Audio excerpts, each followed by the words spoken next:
Hello, everybody. Welcome to the Buckeye Weekly podcast. I am Tony Gerdeman. Here with me, as always, is Tom Orr. Tom, how are you doing today? Just wonderful. Get to talk a little football. Get to talk a little basketball. Get to make people sad about terrible Ohio State games from the past. There's a lot of wonderful things to be happy about today. You know, Tom, part of me just wants to get right to the article you wrote about the 7 worst Ohio State games since 2000 because it's like on the bottom of my shoes, and I want to get it off, and I'm just going to be sitting here doing this entire show with these games on the bottom of my shoe, just stinking the room up here, and that's like, I would really just like to address it and get it over with, but we will trudge on and track it all over the carpet, basically. So good on you there, Tom. No matter how hard the wind blows, you can't get the smell of Champaign, Illinois out. Sorry, bad news. You can't. I don't know if it just goes around and it comes back, but it's terrible. What isn't terrible is the announced return of Kaleb Wesson to the Ohio State basketball program, announced on Tuesday via Twitter and an Ohio State release. And Chris Holtman had always talked like this was going to happen, but it had to happen this week. This is the deadline. I think the deadline is Thursday, maybe. So getting Kaleb Wesson back, expected, still doesn't diminish the importance of having him back. And I wrote about it, I think Wednesday morning. Like if no matter how you view him, whether you think he is a key cog or whether you don't like him because he does stuff you don't like, if he wasn't here next season, Ohio State, the analogy was you're out in the middle of the lake and basically he's either a boat or a life preserver, however you view him. But without him, you're sunk. You're nothing. You're just going to be there getting eaten by pike, I think is the most dangerous game. But with him, you're still afloat and you might actually have a motor or a sail, but you have an ability to stay afloat. And I think he is more than that. I know a lot, like somebody on the message board was like, I hope he doesn't start. And who are you starting in his place? You want Kyle Young to be your starting center and play out of position? You want Ibrahima Diallo, the freshman who probably shouldn't play for 2 years, to be the starter? You want Alonzo Gaffney, a 6'9", 190-pound forward, EJ Liddell, a 6'6.5", 220-pound forward, Andre Wesson, who you also don't like? I mean, before you say, I hope this guy doesn't start, think about who would be starting in his place. And not only does Ohio State not have somebody better than Kaleb Wesson in the post, most teams in the Big Ten do not have somebody better than Kaleb Wesson. He is one of the Big Ten's best centers as a sophomore. As a junior, he's going to be even better. And if he didn't come back, most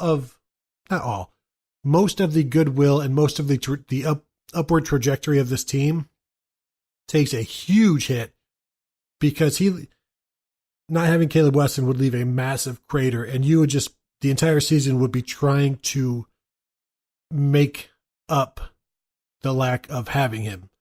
And you would never really have a full team because it would be a team trying to overcome the loss of Kaleb Wesson. Now, with him back, Tom, not only is he there to give you his 15-7, but he makes everybody around him better. Everybody commands more attention and allows things to stay one-on-one more. He makes this team a contender in the Big Ten. Without him, I don't think they make the tournament. It's entirely possible that without him, they don't make the tournament. He is someone who, his game is impressive. He does make everyone around him better just in terms of his game and forcing opponents to, dedicate more guys down in the post, and that opens up stuff outside a little bit. He also allows all those other guys to not have to play out of position. Kyle Young is not a 5. The other options, the freshmen coming in, both of them are not ready to be starting post players in the Big Ten. Like that, they are just not. They have to spend a couple of years developing before they can be ready to kind of bang down to the paint in the Big Ten. The reaction to Kaleb Wesson coming back, I think, has been not unexpected, because you're right. There are people who don't care for him because for one reason or another, and yeah, he has had foul issues. And have you noticed when he goes out with foul trouble that generally they don't play as well when he's not on the floor? That's because he's the best option down there. Your reaction to Kaleb Wesson coming back reminds me a little bit of the old Lee Tressel. He was Jim Tressel's dad. He was the longtime football coach at Baldwin Wallace. And Lee Tressel always said, I think this was an unofficial, unspoken policy at the time, but the severity of the punishment for your starter, if your starter does something wrong, depends on the quality of the backup. The joy in your reaction to Kaleb Wesson coming back should depend on the quality of whoever would have to play in place of Kaleb Wesson, and whoever would have to play in place of Kaleb Wesson is not as good as Kaleb Wesson at doing the stuff that they're going to ask that person to do. So this is a huge, huge break for Ohio State, and this is not a surprise in any way. I think if you go back and listen to when he first declared himself for the draft, you go back to listen to those shows, you're going to hear us say we anticipated that he'd take a look, kind of get some feedback, and then come back for another year because he wasn't ready for the NBA. And I don't think that this is a big surprise for anyone, but this was a necessary first step for this team to kind of be able to take that next step this year and potentially get from getting to the second round of the NCAA tournament and being in the top half of the Big Ten to making a run at the Big Ten and making a run into the second weekend of the NCAA tournament and beyond. Because he's your best low post scorer. He's your best low post passer. And when he's down there, you've got guys, all four guys on the court with him at times, most times, can shoot the three, and they'll stretch the floor, they'll get open looks, and it's just a very good marriage. And I think I've talked about the guy behind me at Ohio State games in the front row while I'm in the media section. Every time Kaleb Wesson gets the ball, the guy behind me is complaining about how much he dislikes Kaleb Wesson and how terrible he is and how he shouldn't shoot and he shouldn't be on the court. And every time he makes one, the guy's like, he got lucky. He won't make the next one. And there's, he's been suspended twice. I don't know what else, why, I don't want to say so many, but why there is this disdain. I don't remember it being like this for Terrence Dials or Ken Johnson, guys who weren't even as developed as quickly as Kaleb Wesson. And maybe it's because Kaleb Wesson was immediately a guy that had to be counted on, but yet is not the best finisher. And that frustrates guys. That frustrates fans. It frustrates everybody when your 6'9", 260, 270-pound center is not a great finisher and can be defended by longer arms. And so maybe that's frustrating when you see somebody who misses and gets those shots blocked. And he shot 50% from the field, which isn't great for your center, but he's also a guy who's taken, maybe 1 or 2 3-pointers per game, which is going to bring his percentage down. But I just want people who are not, I don't know what to say, not happy to have him back. You should be happy. Now, I could almost understand it if, say, it was Andre Wesson who was deciding to come back, and people were like, I would have rather have seen E.J. Liddell and Alonzo Gaffney get more minutes. I could almost understand that. I don't agree with it, but there's just nobody behind Kaleb Wesson. Not only he's your best player, there's nobody behind him. If you don't want him on the court, you're wrong. And I am right. And Tom, you are right. And the people who don't want him on the court are, if you're listening, I hope you take this into your heart. Reflect on this. Go sit by a pond during a sunset and just think about these words. You are wrong. and repeat them. Don't say you, repeat like I am wrong, but not me, you. And just help yourself realize that Chris Holtmann is happy that he is back on the team, and nobody knows the team better than Chris Holtmann. So if Holtmann is happy, it's okay for you to be happy, even if you don't like the guy.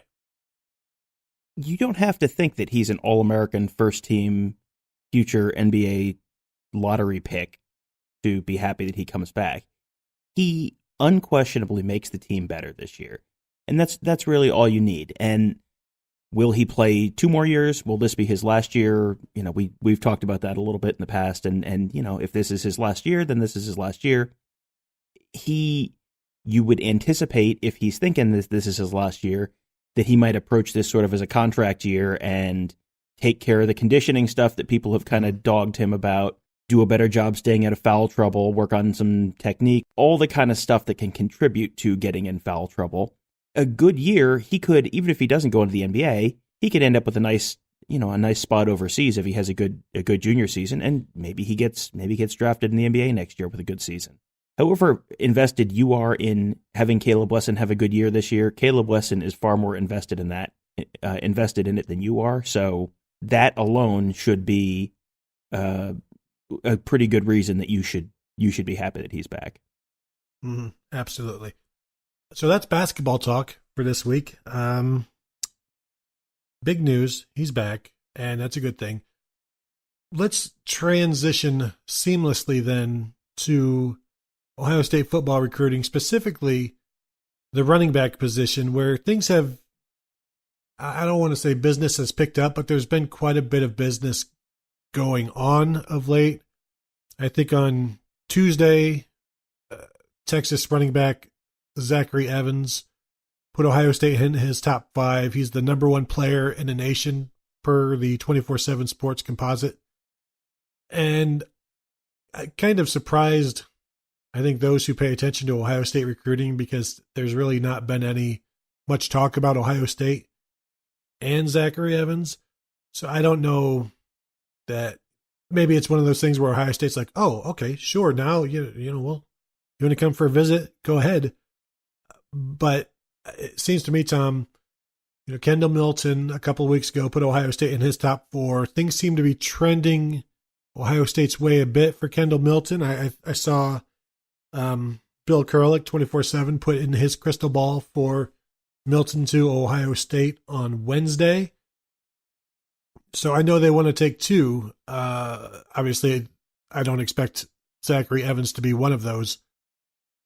But with Evans, were you surprised to even, like, I saw him tweet it, and I'm like, well, that's peculiar. I don't know how serious that is. And I know some people think that even he didn't have like Texas or Texas A&M, one of those in there, and the fact that basically some people aren't buying his top 5 and kind of giving it the stink eye, and it almost feels like Ohio State's I would like to have their logo on my list as well. You could certainly make that case, and there's a reason to think that's at least a possibility. Ohio State offered him back in 2017, July of 2017. In the 22 months between then and now, he has not yet visited Columbus. So it's kind of hard to take it too seriously until he actually gets on a plane and shows up in Columbus. There are some recruits where, they play it pretty straightforward and will kind of tell you where things are headed, and you can pretty much take that at face value. And there are other recruitments where you kind of have to look at what they're doing rather than what they're saying. Because there are guys who will kind of play the game and try and get a lot more, a lot of attention and get a lot of followers from big fan bases and all that kind of stuff. And you've seen that from certain guys who've had Ohio State kind of on their list in the past. And, you can talk up Ohio State and Ohio State's your dream school and all that. Seems like you should be visiting at some point if that's, if you're really seriously considering it. And I think Zachary Evans is looking at visiting this summer.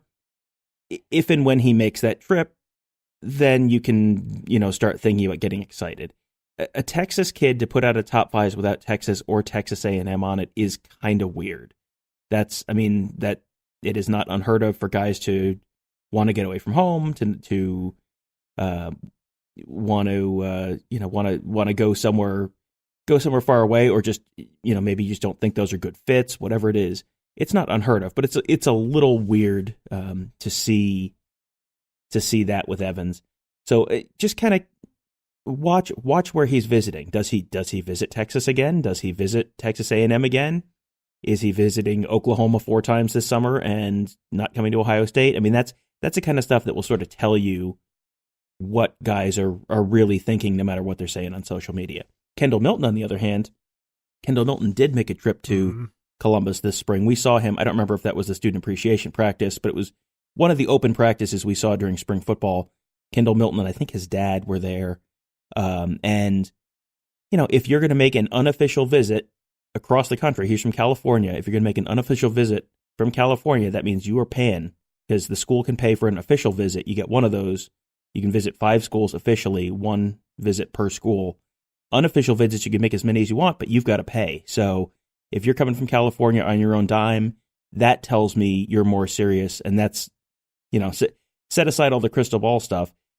That alone should give you an indication that you should probably be thinking a little bit more seriously about Kendall Milton ending up at Ohio State than Zachary Evans, at least right now. That's all obviously subject to change. Both of the recruitments are still pretty wide open from all indications, but that's, if you had to guess which one of them is more likely to end up at Ohio State, I would say Kendall Milton is definitely more likely. Yeah, and Kendall Milton's dad has said that they're not visiting just to visit. They're only visiting places they're seriously considering. I was listening to a podcast this week by Sean Wade's dad, Randy, and his buddy, I think Frankie Robinson, who is the father of an Alabama commit. And I believe it was this podcast where they were talking about a lot of kids also visit to get pictures taken in uniforms, and that they're not really serious about those schools, but they just like to have those pictures. And we see them all posted, via social media, and they all look great. And so not only, you have the guys who like to collect offers, and then you also have the guys who like to collect these photo shoots. And yet you're not going to go from California to Ohio State for a quick visit and turnaround just for a photo shoot. There's some serious things going on there, some serious interest. A couple more running backs. Bijan Robinson, the 5-star guy out of Arizona. I don't know that anything is really happening there, and there really haven't been any crystal ball projections put forward on him in a while. I think there's only been 3 for a few months now. And Jalen Berger out of New Jersey, who is I think a top 10 running back, has said like Ohio State and Michigan are at the top for him. So we'll see how that goes. And then on Tuesday night, about 1 a.m, Sam Adams, the number 16 running back in the 2020 class, put out his top 6. He's from Washington, so it was 10 p.m. local his time, but 1 a.m. America time. And so Ohio State was in his top 6, and he's also scheduled his official visit to Ohio State for the weekend of June 21st, which everybody assumes is going to be Friday Night Lights. I don't know that Ohio State has officially announced that, and I don't know that they will, because they don't want a bunch of people showing up for it, or a bunch of high school camp kids showing up for Friday Night Lights. But we'll talk more about Friday Night Lights once it gets closer. It's going to be a huge weekend, but Robinson, Berger, Adams, along with Evans and Milton, that's 5 legit, could go anywhere in the nation running back prospects who are looking at Ohio State, which always has a cachet, but it's a school that threw for 5,000 yards last year. And you almost wonder, like, what happens when the running back recruiting catches up with, I guess, maybe the quarterback recruiting and the wide receiver recruiting. And for a while, it looked like maybe Ohio State was going to have to take a couple of Ohio running backs. Now it's looking like Milton is becoming more and more of a possibility. He's a 5-star, the number 3 running back in the nation. And if they can get him, and then we'll talk the Ohio running backs. Michael Drennan, who's an all-purpose back, would probably have been an H-back under Urban Meyer, would have been an H-back under Urban Meyer. I don't know that same H-back exists anymore. Maybe that's a subject for another day. But I picture him like Demario McCall, where now he's going back to running back. So they can maybe use the smaller running back like he is. Then you've got Diamante Trayanum, who is another 4-star running back in Ohio, but is also an outstanding linebacker who could maybe be like the ideal bullet. We've talked about him in the past where he's like 5'11", 215, and maybe that's the position he's made perfect for. And so it becomes a situation where if they can get one of these top 5 guys that we're talking about, Evans, Milton, Robinson, Berger, Adams, and then they would still have room for both Ohio guys. Although I will tell you, Stanford is making a push for Drennan. They have, I guess, offered him, and I was told that you have to jump through quite a few hoops to get an offer from Stanford, and then even still, nothing is totally guaranteed because admissions there is, they're sticklers, as I think everybody knows. But Tom, if they can get one of the big guys, and then they would still have room for both Ohio guys because of the versatility of those two guys. There is for sure room on the roster for all three. This should be a reasonably big class this year. And if you get one of those top national guys, that sort of fills the number 1 slot, assuming J.K. Dobbins is gone after this year, that sort of fills that hole at the top of the depth chart, along with whoever else is coming back at that point. And then if you have guys who have some versatility and, Drennan, whether he plays a Demario McCall style running back or kind of a slot receiver, H-type receiver, if that is still, what it has been.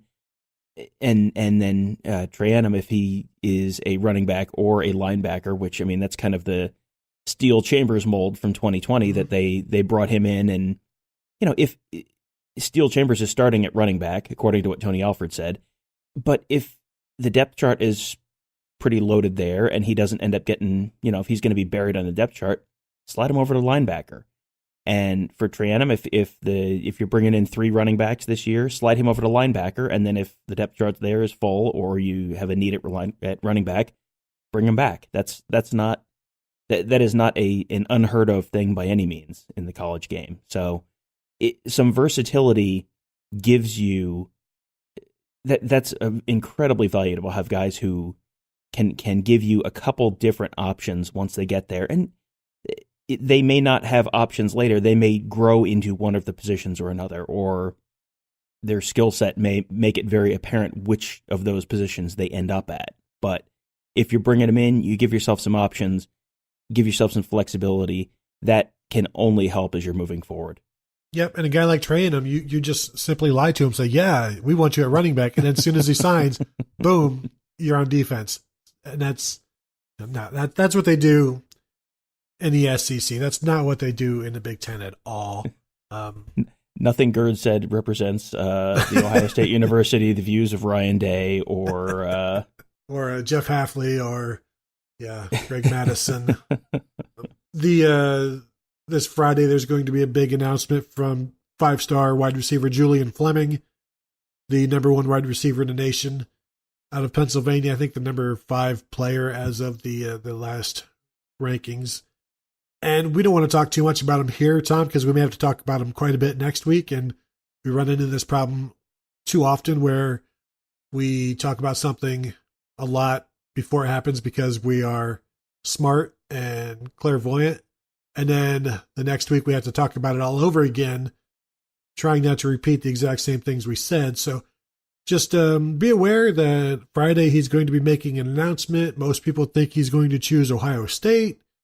Penn State is also in there. Clemson is also in there.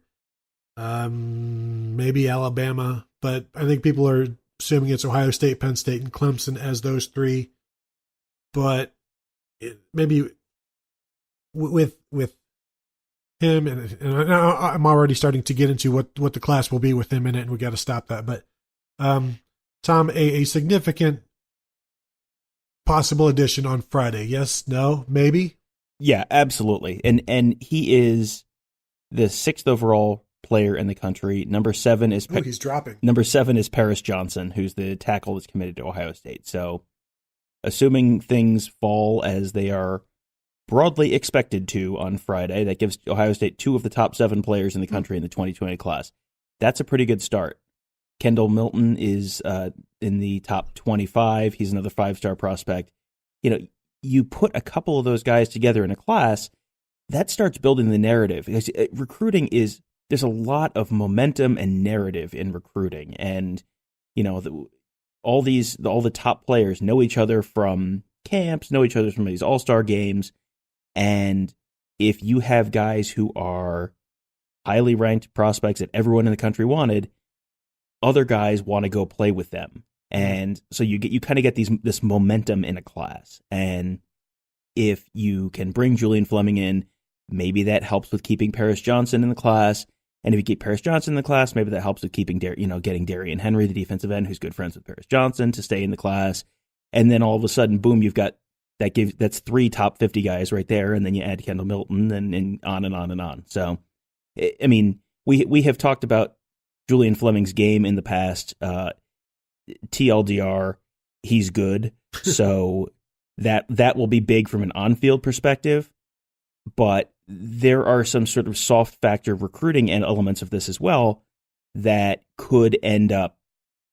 You know, this was a 2020 class that, when it was still Urban Meyer in charge, people talked about how this could be the greatest class in the history of college football recruiting. And it's not going to end up there for Ohio State for 2020. But if they get Fleming, they keep Johnson, they add any of the top running backs that we've talked about, then all of a sudden it's a top 3 class in the country, top 4 class in the country. And then that starts building the Ryan Day's a good recruiter narrative, and you have a good season, and then it's kind of rolling again, and you don't have too much of a drop-off from Urban Meyer. Yeah, so we'll you just pay attention to that, look for that on Friday, and we'll have that covered as well. Now, Tom, the worst Ohio State games since 2000, and I saw you working on this, and I didn't want to look at it because it's so gross, but I did, and it's all just so bad. I feel like there should be like a Mystery Science Theater 3000 for each of these games, because they're all so horrific. And we can just start from the top down. And the 2001 UCLA 13, Ohio State 6, there was so much hype around that game. And as you write, the box score is a masterpiece. Ohio State put up 166 yards of total offense and had 8 first downs, including just 1 passing. And it took a while to get used to Jim Tressel's style of play. And this was one of those first ones where you're like, okay, so this is what it is. And it's terrible at the time, but you look back on that season, that 2001 season, and the reason I had high expectations for 2002 is because they weren't really blown out in any of those 2001 games. You know, with a little bit more talent, they could have won most of those. But even like the first game, I think it was 28-14 over Akron. They put up over 500 yards in that game, but could only score 28 points. And even when they're clicking, they still were not good or pleasing to the eye. And this was one of those games. The absolute highlight of this game was the only score Ohio State had came on a blocked punt. Ricky Bryant fell on the punt in the end zone. And then Mike Nugent, who everyone now remembers as this just Mr. Automatic, greatest kicker in Ohio State history, misses the extra point because no one remembers Mike Nugent was awful as a freshman. Josh Houston too. Yep. Oh yeah. They went from two of the worst college kickers you can possibly imagine in 2001 to all of a sudden the Lou Groza award-winning Mike Nugent, and that was one of the most incredible career turnarounds I can ever imagine, ever remember. But yeah, that UCLA game was just so bad, and it was 7-6, and it was like, well, this one's over. Like they're not coming back from this. Insurmountable. Down 1 point in the first quarter. Good night. It is garbage time. So yeah, that 2001 offense was not great, and you look back now, and all anyone remembers was the win over Michigan, and but boy, the start of that year was not fantastic. But you know, with the benefit of hindsight, you can kind of see the pieces of trestle ball starting to fall into place, and you know, the next couple of years, there were some gross games in the next couple of years when they were still winning, but the first year when he didn't have the talent quite yet, and he didn't have that Maurice Clarett running back, he didn't have some of the more developed talent around them, and he hadn't kind of completely got that system in place. Yeah, there were some gross games that first year. I mean, Steve Belisari, 5 for 23 for 45 yards passing and 2 interceptions. If you had a contest with the campus bookstore sponsors, and let's a kid who played high school football, but a random kid out of the student section come down and throw 23 passes against a college defense, how much worse than 45 yards would they do in 23 passing attempts? Just a random high school quarterback out of the stands.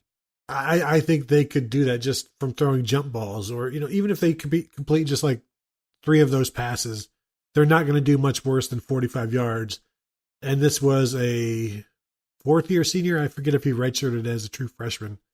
But yeah, it's a senior quarterback, and that's what you got. And man, and then this is just so frustrating. It's so terrible. The next one's from 2003. It was Ohio State 16, San Diego State 13. The Buckeyes are 32-point favorites in this game.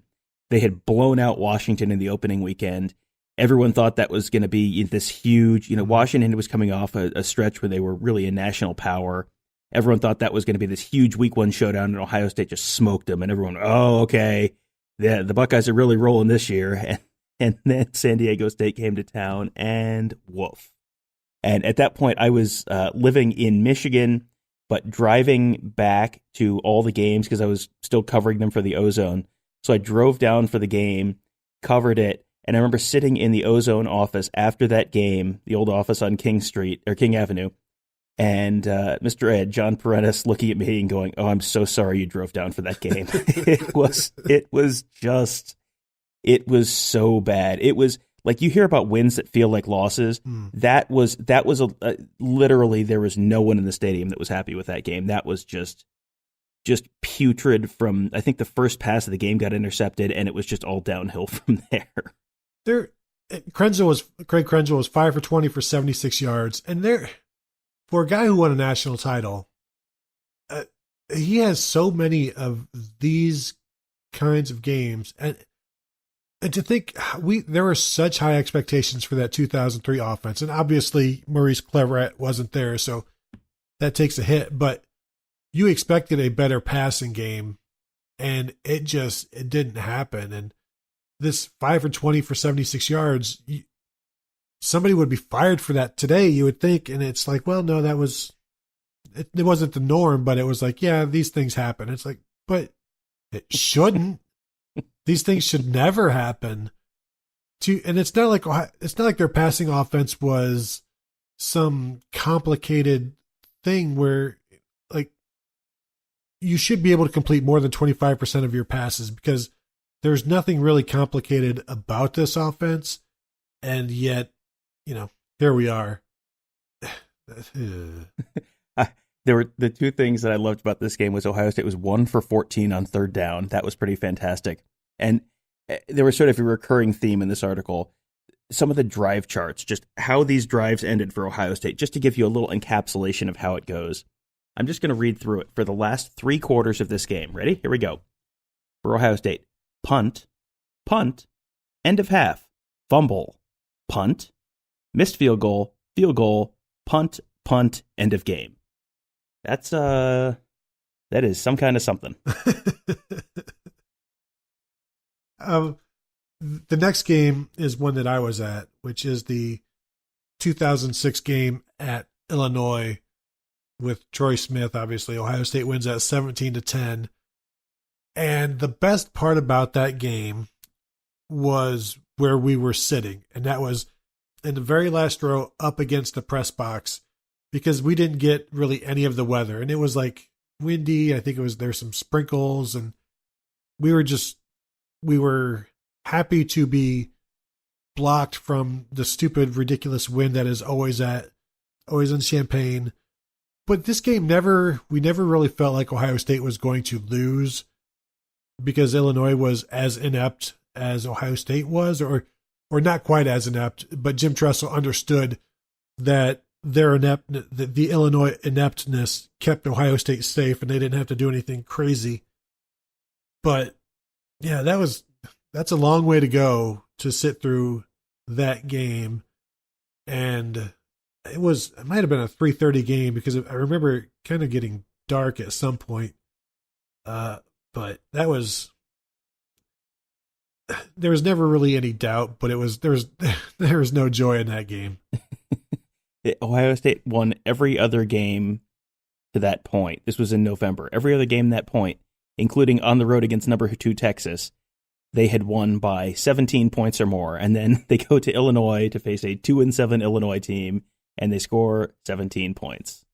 Like, ugh. And it was the same thing. Yeah, they jumped out to a 17-0 lead in the first half and then just sat on it. And then Illinois kicked a field goal with like 8 minutes left. And then Illinois scored a touchdown with like a minute left or 2 minutes left. And all of a sudden, this game that had been completely out of reach was all of a sudden like, oh, better cover this onside kick, or this is going to get real scary in a minute. So this was the downside of Tressel ball. Like you'd have these games, and this was a Tressel ball win. This was not the worst Tressel ball game, which was probably the 2009 USC game where they just that was a different kind of awful. But yeah, this was the terrible kind of Tressel ball game where I did not go back to the transcripts, but I'm sure this was you're always happy to win on the road in the conference, that kind of thing got said, and everyone just went oh. But that's he it was not always pretty. In fact, it was rarely pretty. In fact, it was almost never pretty. But by golly, he did win a whole bunch of football games at Ohio State. Go ahead with the next one, because this is another one that these are all like just completely. You ever see that episode of the X-Files with the creepy incest family, and they kept their mother under the bed? This entire thing is like that family. Like, each one is grosser than the next. But go ahead. 2007. This was week 2 in 2007. So this was bad, but what was happening to Michigan in the first 2 weeks was worse. So there's that. I could not remember. I think this was a noon game, and the Michigan-Oregon game was a 3:30 game, because I'm pretty sure I remember watching that on ABC. But yeah, that was a game where Michigan got just disemboweled by Oregon at home, like 39-7. But Ohio State, they won, so they did not lose 39-7, so that's something. Ohio State 20, Akron 2. That was it was 3-2 Ohio State at the half. They gave up a safety on one of their first possessions. Beanie Wells got stuffed in the end zone, and then had one field goal in the first half, and took a 3-2 lead into the locker room at halftime. So I did not watch this game. I don't remember. I must have been on a work trip or something, and I did not see this game, and I have not felt compelled to go back and watch it to complete my set of Ohio State football games viewed. That was that felt fortuitous to be somewhere where I could not see this game. I used to record all of the games, and I actually this one, and I think it was the Youngstown State ugly game. But you put the little strip, the tape on the VHS tape, the label, and I'm writing like Ohio State 20, Akron 2, 2007. I'm thinking, I am never going to watch this game again. This tape, I shouldn't have even used this label because I will be recording over this thing. And man, maybe that was a DVD because I'm getting a little late for VHS tapes there. But that's one of those games that lost to history because nothing could be gained from watching it again. And that was, Tom, that's another thing of the Jim Tressel era. When we were in college, it was John Cooper. You had some high-powered offenses, and we would go to the games and then come home and watch the games again on tape because there was a lot to see. It was fun. It was, you watch it all over again because you want to hear what people are saying about it, and you gives you a chance to catch up on your drinking before you go out for that night. There are so few of those games during the Tressel era where it's not fun to rewatch the 2002 Purdue game or the 2002 Illinois game or any of these the games in 2002 or 2003 or the Michigan games are all fun, yes.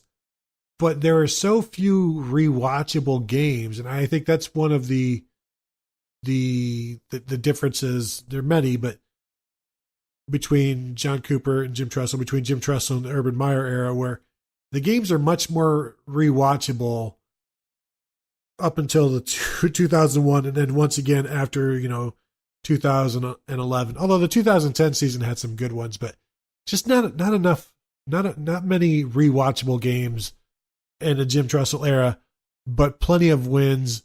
And I don't think he cares about the how many views on YouTube his team would have gotten. Yeah, they don't keep records of rewatchability percentage. They just keep records of winning percentage. So, yes. I mean, I guess that's really you're playing it by the score that they're keeping. So I guess that's fine. I want to read one more drive chart. First half of Ohio State Akron in 2007. Ready? I called this a football version of Murphy's Law. Punt, safety, punt, interception, field goal, punt, fumble, end of half. That is just you just have to do a chef kiss. Like that is just so magnificent. And they won. The Akron drive chart's even better, but we have a question about Arby's later, and I'll read it. Yeah. I'll read it then when we're talking about Arby's. The next one, oh man, 2008, Penn State 13, Ohio State 6. And this was another one of those that was almost a great win, except for the Terrell Pryor fumble at the end when I believe he would have had the first down if he would have just kept it upfield between the tackles, but he kicked it out. And if he had, one of the Penn State guys punched the ball out of his arms, if he gets around that guy, that's a touchdown. And he's going to score on that from, 50 yards out or something like that. But so many of those Tressel games, and that was always my biggest complaint about Tressel ball, is that it doesn't plan for the one big mistake. In trying to eliminate mistakes, it doesn't plan for the one big mistake. And when that one big mistake happens, you're screwed. And that's what cost them in 2003 when Lee Evans caught that pass on Chris Gamble in the rain. And it happened other times as well where there wasn't enough offense to overcome this one thing. And you shouldn't be losing games where you give up 13 points. Tom, I'm off the pedestal. I'm off my stoop or whatever. But you shouldn't be losing games where you give up 13 points. That's just my opinion. Or 10 points like the next freaking game. And yeah, this was I remember I sat up in C-Deck for the 2008 Penn State Ohio State game. And I remember being very cold. I don't think it was actually that cold, but it was, kind of that first cold weekend of the fall. And it was just like, you're watching the whole game going, yeah, I mean, they're probably going to win because you just assume they were going to win these games because they all look the same. Yep. But you're right. It was, I have better talent than you, and my talent is very fundamentally sound. So as long as we don't do anything really stupid, there's basically no way you can beat us. And then they did the one really stupid thing, and Penn State didn't do a stupid thing, and they won. And the most amazing thing rewatching that, I went back and rewatched that play today because I remembered this in my head, like Ohio State absolutely should have recovered that ball, and they didn't. There were like 3 or 4 Buckeyes who were like diving on the ball and were in position to fall on it and just couldn't bring it in after it was a fumble. Because it was 3rd and 1, the ball was at the 50. So even if you fumble it away, if a Buckeye falls on it, they're going to punt it. They're going to punt it back to Penn State, and Penn State's going to start at their own 20 or something with 7 minutes left, needing to drive the length of the field to at least tie it, to kick a field goal to tie it, or to score a touchdown to win it. This was the Jim Tressel version of the 2016 game at Penn State, where you needed 2 blocked kicks in the 4th quarter in order to lose it, and they got 2 blocked kicks in order to lose it. Like, and Tressel was playing with finer margins, so you just needed one really bad turnover that set Penn State up inside the Ohio State 40, and they got it, and that was it. So, yeah, this was when I was not at all of these games. I was at this one, and that was a rough walk out of the stadium. Like, that was deeply unpleasant on a number of levels. The next one, I was at Michigan State 10, Ohio State 7 in 2011. I don't really have much recollection of this one. The 2011 season, the loss to Penn State as well that year, just there wasn't much hope because of Joe Bauserman and Braxton Miller. But this was one of those games where Mark D'Antonio was like, see, we are better than you, blah, blah, blah. And it's like, well, this isn't really the real Ohio State. So you probably ought to cool your jets, even though he's gotten, he has plenty of wins over Ohio State, better wins to brag about. But they just completely shut the Buckeyes down, as you have here. 35 yards rushing on 39 attempts. They averaged 2.8 yards per play. And this is, Tom, these are so gross. Like, there's no redeeming value to any of these games. Each of these games is like, the bad peanut M&Ms, where whatever's wrong with the peanut, and you're like, that is terrible. I have to probably grab another peanut M&M to get that bad taste out of my mouth. And then this one is also, these are all bad, and nothing gets the taste out of your mouth. Thankfully, there's been a lot of games since, and I don't remember, these aren't games that are memorable for very good reasons, but maybe if you're a punting aficionado, this is right in your wheelhouse. Yeah, I left the 2015 Ohio State-Michigan State game off this list. That was basically the rich man's version of the 2011 game. It was the same. It was very much the same thing, right down to, I believe they were both 3:30 kick times. So, yeah, they were both just really bad, unwatchable. And that is a very smooth transition right into the last one, which was the 2011 Illinois game, which was like the Voltron of terrible confluence of events that gets you on this list.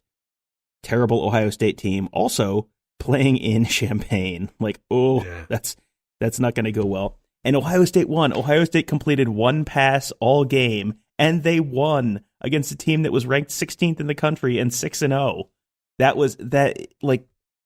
It is. I don't know what part of that sentence is the most unbelievable. 16.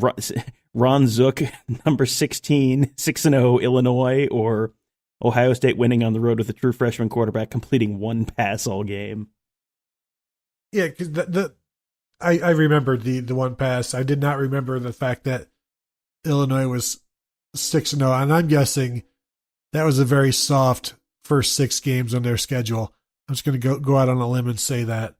But yeah, the most shocking part for me was the number 16 being ranked that high. It wasn't that long ago, just eight short years when Illinois could find their way into the rankings, and the 228 yards of total offense for the Buckeyes and 273 yards in punting, proving once again that the punt is the most important play in football.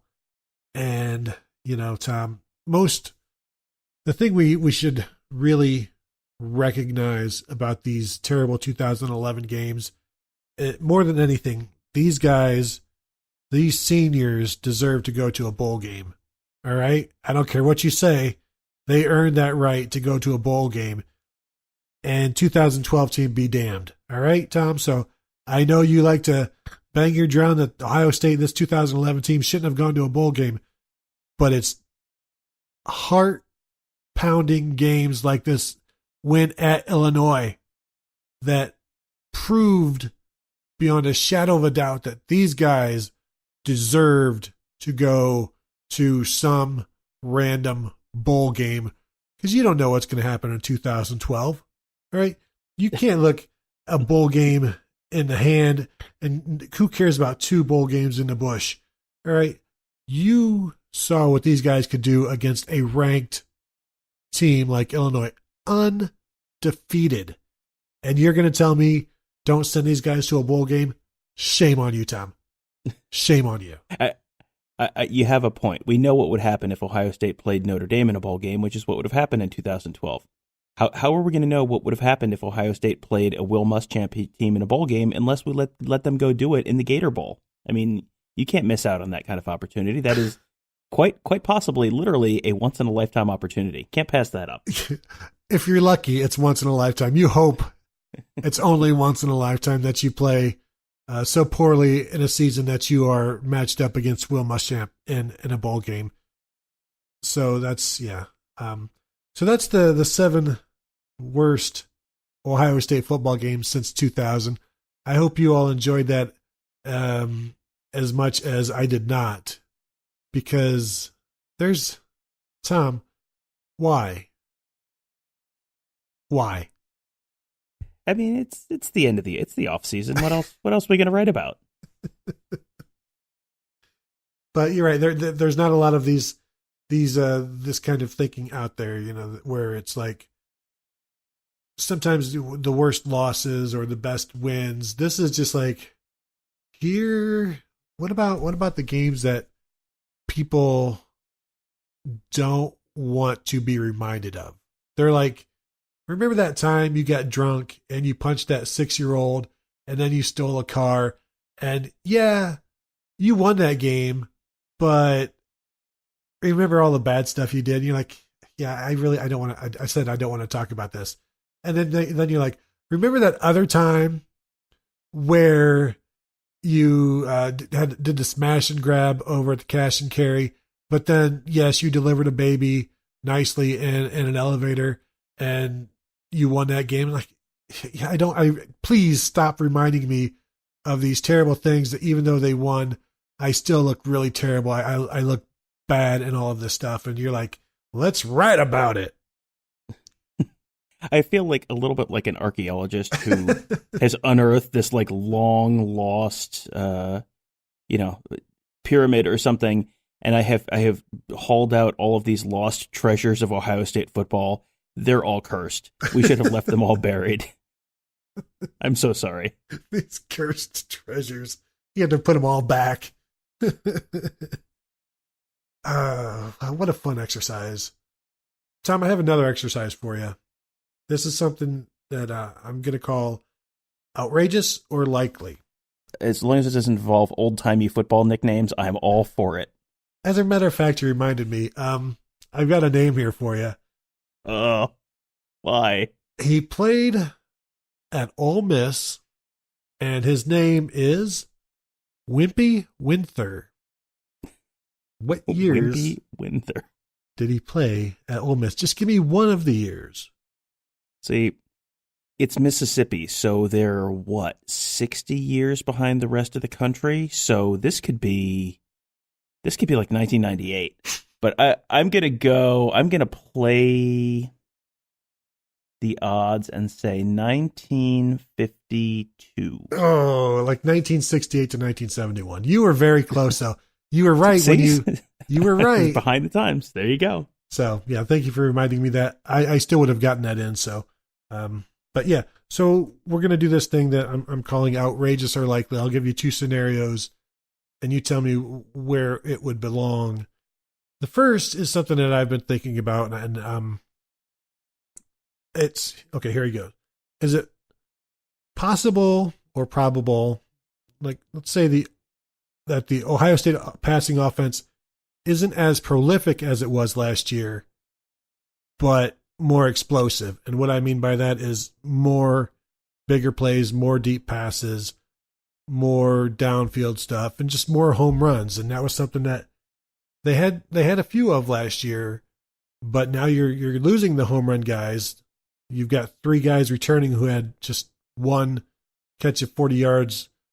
3 guys returning with just one catch of at least 40 yards, and they lost, I think, 11 or 14 catches from the 3 guys that are obviously gone. But do you think it's outrageous or likely that this passing offense, we know it's not going to put up as many yards, but will it put up more home runs?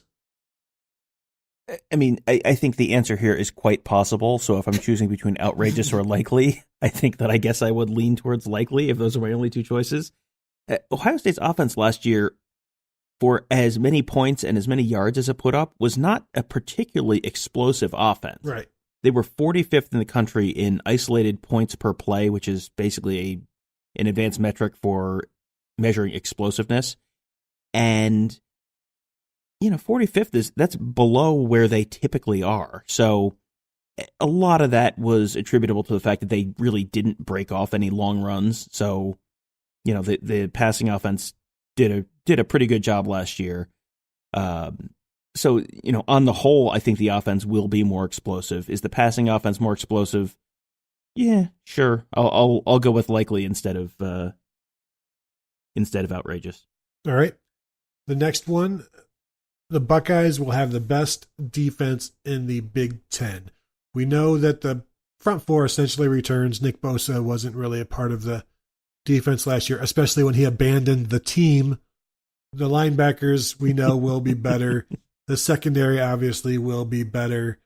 But, Tom, will they be better enough to be the best defense in the Big Ten?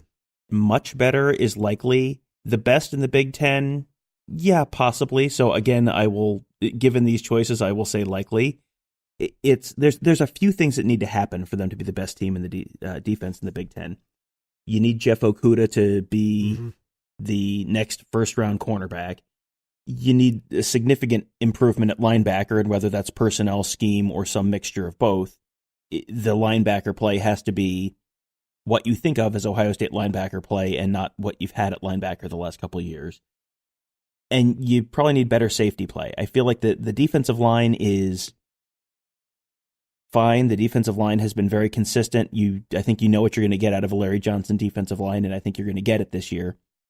But whoever it is that ends up playing in that spot opposite Jordan Fuller, you've got to have a significant improvement in the play from that spot as well. If you get all 3 of those, the Okudah season, the safety season, and the linebacker season, then I think it is likely that they end up as the best defense in the Big Ten. But how likely is it that all 3 of those happen? Yeah, I mean, you could if one of those 3 happens, it's probably at least an average or slightly above average Big Ten defense. If 2 of those things happen, then they're probably top 2, and if all 3 of them happen, then they're probably the best. They should always be in the top 4 in the Big Ten. I'll say defensively. I think top 3, but sometimes you get like a Northwestern who doesn't play necessarily a tough schedule, and where the numbers are a little skewed. Which do you think is more likely, the more explosive passing offense or the best defense in the Big Ten? I'll say best defense in the Big Ten. Because you lost a lot of your big play receivers, and your quarterback this year is probably not going to be quite as accurate as the quarterback was last year. So that's another kind of question mark there. So I think there is a very clear path to them being the best defense in the Big Ten. I don't know if it happens, but there's a clear path there. The passing game thing, that involves Justin Fields playing better than we saw him play this spring, and 1 or 2 of those wide receivers really taking a leap forward. And It's entirely possible that happens, but those are two pretty big steps you would need in order to get there. I'm kind of all in on this defense without seeing them really do anything. I just like the mixture of the coaches with the players. I was asked to put my top 5 players in the Big Ten at each position, to compile that. And I have Sean Wade in the top 5 safeties just because he's one of those guys I also have high expectations for. And you have high expectations for what Brendan White is going to do in his position. And it's time for this defense to right itself and to be one of the best in the Big Ten, if not the best in the Big Ten, because we assume the talent is there, and we'll see, sort of like the receivers last year. Is it the quarterback? Is it the receivers? Is it the coaching? I think we'll find out some of that with the linebackers. Are you ready for the listener questions before we get out of here? I am ready for listener questions. First one from @Zadaya. If you charted the numbers of quarterbacks in the Ohio State locker room over the last month, would the growth be exponential? And doesn't that mean the quarterback zombies are overrunning the program by August? First of all, that's not how zombies are created. That's just, there has to be now if one of those quarterbacks is a zombie, then yes, you're going to have an army of zombies. But as long as none of those quarterbacks are zombies, and I respect Ryan Day and Mike Yurcich, I respect their eye for quarterbacks. They have yet to recruit a quarterback zombie, so I'm going to assume that they know what they're looking for in real live, flowing blooded quarterbacks. So you can bring in as many as you want, as long as none of those quarterbacks are actual zombies when you bring them in. I don't really think you have to worry about it. But if you bring one in who is a zombie, now you've got a problem. Next one from @BuckeyeTie23. At Northwestern on a Friday, at Nebraska, and at Michigan. Rank these from most likely to lose to least likely to lose. Tom, give me yours, and I'll give you mine, because there's some interesting stuff here. I think most likely to lose is at Nebraska. That is... I'll give you my list, and then I'll kind of explain my reasoning. At Nebraska, at Michigan, at Northwestern. The at Nebraska game, it seems like that is setting up very nicely for this to be... Nebraska basically doesn't play anyone substantial before that. That's sort of setting up to be their sort of showcase, step out of the shadows, welcome to the Scott Frost era, the Ron Paul It's Happening gif, basically, for their fan base. That seems like it's setting up for that to be that game. And we have seen Ohio State have trouble getting focused to play on the road before. We have seen Ohio State not play well on the road at Big Ten West teams before.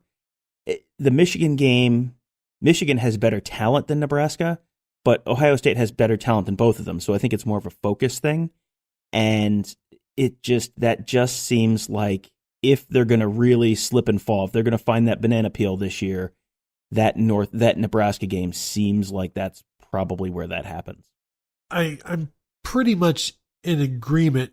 And the strange thing is, like, if we were to rank the difficulty of these games, I would maybe go Michigan, Northwestern, Nebraska. But the more difficult a game, I think Ohio State will be geared up for the Michigan game. Maybe not as geared up for whatever reason for the Nebraska game. We've seen it with Purdue. We've seen it with Iowa, and there's the inexplicable failings. But it might be a situation where if they were to lose at Nebraska and at Michigan, you would maybe see them losing by more to Nebraska, because if you're losing to Nebraska, something is not wrong, but kind of off. If you lose at Michigan, that's understood. That's understandable because they are very good. If you go into Nebraska and it's just one of those buzzsaw games and nothing you can do is works, and everything clicks for them. The crowd is behind them. The momentum was theirs from the get-go. We've talked about this, several times, where Nebraska is the most likely loss on the schedule because it's the Big Ten West, it's on the road, and we, for whatever reason, we thought maybe with the Iowa game in 2017 that they wouldn't let that happen in 2018, and it did. I think now that since it's happened each of the last 2 years, it won't happen this year, it might be kind of foolish because now it's, if it happens again this year, it's a trend. And to think that it can't happen when it's happened the last 2 years is not solid thinking. So most likely to lose, I'm still going to go Michigan, then Nebraska, then Northwestern. And that Northwestern game's not going to be easy. They've got a good defense. They'll be starting a new quarterback like Ohio State. Nebraska's defense, I'm not sold. So there's that. But the environment at Nebraska is going to be the toughest thing. And Adrian Martinez, their quarterback, is very good. And it's impossible to forget what's happened the last 2 years. And let's not forget what Nebraska did at Ohio State last year. So, I think they lose all three. The other part of this equation is the Nebraska game is September 28th. That's still pretty early in the season. Yeah. And you're going to have a learning curve with Justin Fields. And this is the first year for the coaching staff. They're still probably figuring some things out. The Ohio State offense is probably going to be substantially better by the time they get to Michigan. And even Northwestern is, I think, 3 weeks later, and they've got a bye week in between. Like, I think that the further you get into the season, the better Ohio State's offense is going to look. So that's another thing that kind of goes against them in that Nebraska game.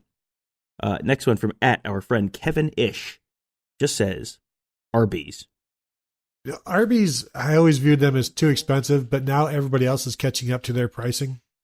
And I've never been a huge fan of their roast beef sandwiches until like the last time. I think we've had them a couple times on the road. Obviously the fries, you can't diss the fries. That's all good. They've got a good cheesesteak sandwich that is, they've got the good chicken sandwiches as well. I don't disagree basically with the listener question. Arby's. Arby's is fine. I will make a recommendation, and this is not like, hey, this is a fantastic menu item.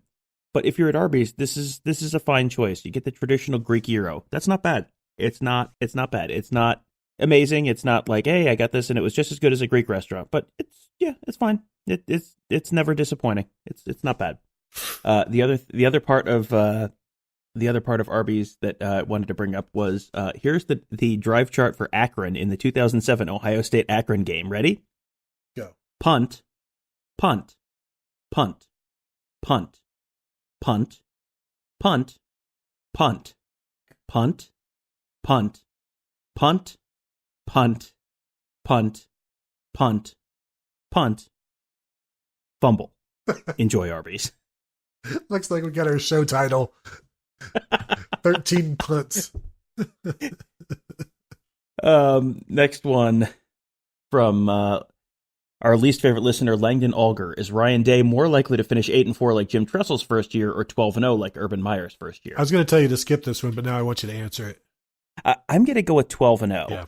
And I think I don't think either one is particularly likely. Like if you're saying pick the exact regular season record, I'll go with 10-2. I have two definitely losable games on here, which is at Michigan and at Nebraska. But you've got a bunch of possibly losable ones. There's like 5 of them that are possibly losable. Cincinnati is losable at Northwestern, Michigan State, maybe Penn State at home, Wisconsin at home. Like there's 2 that are definitely losable, 5 that are possibly losable. But, the definitely losable ones are, I don't know, give it a coin toss, and then the possibly losable ones say there's a 25 or 30% chance they lose any of those. So, on average, you're probably around 10-2, but, there is a pretty clear path for them to win out. Like, they're going to be favored in probably 10 or 11 of those games this year. So you would have to, I think there's a better chance they pull one upset than they get upset 3 or 4 times. Right. It's one of those things where they lose all of their tough games, and that's how they reach their floor, which I think their floor is closer to 9-3 than 8-4, and they're more likely to hit their ceiling than their floor because that's what elite programs do. And I'm not foreseeing any. What it was, 2016 Michigan State going 3-9, where they had so many high hopes, and then they just, for whatever reason, completely tanked. That's not Ohio State. 8-4 would be, and Ohio State 8-4 is a Michigan State 3-9. So that's why I'm with you. 12-0 is the more likely thing, even though it's not exactly likely. Well, and there are 5 games on that I did not list as, possible losses on that schedule. And 3 of those 5 that are not are 3 of the first 4 games. So that's a good way to go into the season where, like I said, they're going to get better as the season goes along. So you're kind of easing yourself in. So if you get through Cincinnati, then you're 4-0 going to Nebraska. And then you've got, you get through Cincinnati, you get through Nebraska. Michigan State's not going to be that great this year. Northwestern, it could get weird. Wisconsin, sure, maybe. But then you're into the next to last week of the season before you play Penn State, and then finally Michigan. So, yeah, I'd say 12-0 is more likely than 8-4. Last one from our friend at Chip Minnick. With Fox targeting 12 p.m. as their big game, which Ohio State games do you believe will be at night in 2019? For what it's worth, he's guessing Michigan State on October 5th could be if Fox picks Iowa at Michigan for its noon slot. Yeah, and I wrote about this a couple weeks ago, trying to, predict the night games. And it's so difficult now with Fox wanting to put their premier games at noon, because the way things are set up is Fox and ESPN draft, and they draft weeks of the season. And then whoever, like Fox gets the first pick every year, they take the week of the Michigan game so that they can then draft Ohio State, Michigan. And then ESPN is the second pick that week, and then Fox is third. So that's how they draft each week. And you don't know who has that week, who has that pick. And we don't really know how hard Fox is going to stick to this, what they view as their biggest game. Like, is Ohio State, is Oklahoma, Texas, and Michigan, I think, are what people view as the 4 big entities they have, because you're not going to put any of the Pac-12 games on at 9 a.m. out there. So you're looking at these 4 entities to handle, I guess, the bulk of their 12 p.m. games. And, Michigan State, I think the Northwestern Friday night game, the Friday night game will probably be at night. Clearly that one. In your opinion. In my opinion, like at Nebraska should be a night game, but I don't know how much this jacks up the entire schedule. And then maybe you get something like Maryland, November 9th, at home at night for some reason. Big Ten Network, that's going to be their night game or whatever. In the past, you could nail 5 of the 6 or 4 of the 5 night games pretty easily. Now, there's almost no telling. And you try to look at what other networks have, what other games are being played, and which is more likely. But it's so difficult because you can also shift throughout the season in terms of, it looked like Michigan State or Michigan and Iowa was going to be the night game or the noon game. But now, they're both 500 on the season and they drop way down the list. And it's almost impossible. It is impossible now to predict.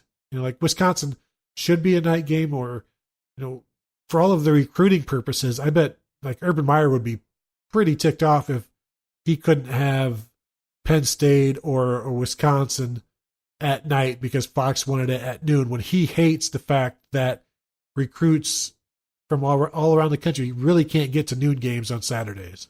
It is basically impossible for all the reasons you listed, because without knowing which network has which week, it is a complete guess. Yeah. Literally all we know is that Fox has the first pick, and Fox will always, always, always use that first pick to pick the week of the Ohio State Michigan game so they can play the Ohio State Michigan game. That's it. That's basically all we know. I looked on LSUfootball.net, which if you have not looked at that before, it's LSUfootball.net/TV. And it is the single best resource for college football TV listings anywhere on these interwebs. So It is an LSU football centric site, but they have listings for every conference, every game. And during the season, you can find you want to find an FCS game from some Northeastern conference streaming online, it's there. You can find it. So that's a great resource. They have nothing listed. There's not anything listed as Fox or ABC on there. They haven't announced anything as far as official game times, official game networks. So the one thing that I think you touched on it was Big Ten Network is probably going to take the Buckeyes and throw them in primetime in a game that should not, on its merits, be a primetime game, just because Ohio State always gives them a huge audience.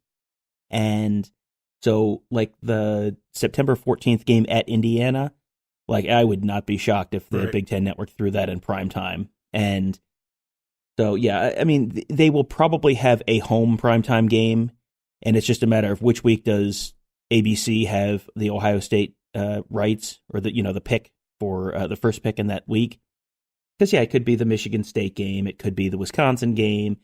I don't know. I forget. They've changed the rules on this a few times. The end of the season, can they have the Penn State game be at night, or is that too late in the season? Would Penn State have to approve it, and there's no way Penn State would approve it? Yeah, I don't know where the approval comes in, and I don't know that they want a Saturday night game the week before Michigan.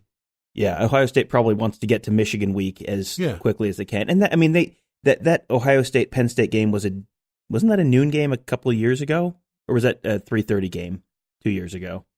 It might have been a 3:30 game. I think it might have been getting dark, but yeah, I believe that was a Fox game too. So yeah, it's because it seems like that game is always a night game at Penn State, and for some reason it doesn't end up being a night game when it's in Columbus. Another good resource is MattSarsSports.com. It's a lot like the LSU football. MattSarz Sports.com. He also has a blog where he has predicted the first 3 weeks what he thinks they will be in terms of schedules, and he's very anal about all of these schedules and is looking into them and where is this Conference USA game at. And so that's where I've always looked at LSUfootball.net. Like you said, two really good resources to keep an eye on. And I think that's going to do it, Tom. You got anything else? I think we have talked all the football and basketball we're going to talk this week. Oh, okay. And we've reached our quota. So thank you all for listening. I remind you to please continue, and we thank you for the ratings and reviews. Tom, I found the Sports Illustrated from the 2002 National Championship game. Maybe we could throw that in a pile of gifts to send along to people if we continue to get those reviews, those 5-star ratings and reviews that we do so cherish. So thank you all for listening. We will talk to you next week. Well, she threw